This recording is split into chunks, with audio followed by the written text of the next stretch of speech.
It's small enough room. And we started to say that Kings Mountain is a very famous battle. We have Bill Fortune, who lives in Montreat, and Steve Hanser, who lives in Asheville, and I have written a series of historical novels. And the third volume in Washington, which is Yorktown, is going to come out this November. And when you look at the history of the Revolutionary War, the war in the South was really, really important. And it also illustrated, in a way that I think a lot of our modern intellectuals don't want to deal with, why the Founding Fathers wrote the Second Amendment, which does not give you the right to bear arms. It's a very important distinction. The Constitution does not confer the right to bear arms. The Constitution says that the right to bear arms shall not be infringed upon. And it's clear from the writing that the Founding Fathers believed that the right to bear arms was one of the unalienable rights that came from your Creator.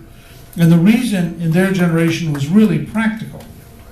They had just fought an 8-year war.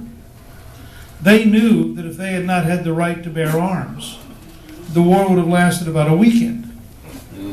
And so they had lived through what it was like to take on a dictatorship and defeat it.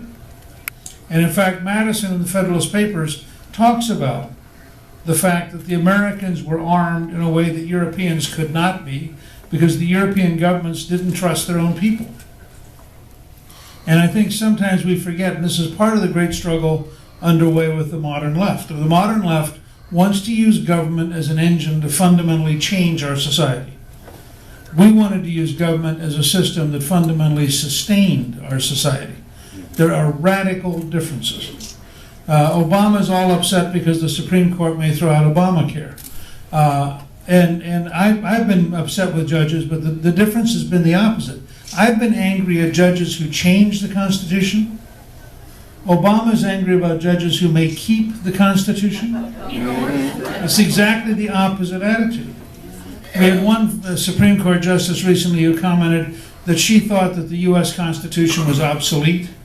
And she cited the South African Constitution as a better document, which requires almost total ignorance of reality in South Africa. But it goes back to this fundamental question of the modern left is inherently hostile to the core values of the American system. And that's part of why I had endorsed the marriage amendment, because I think we have a right to sustain values which have been around for 3,000 years, even if it makes some of our friends on the left uncomfortable.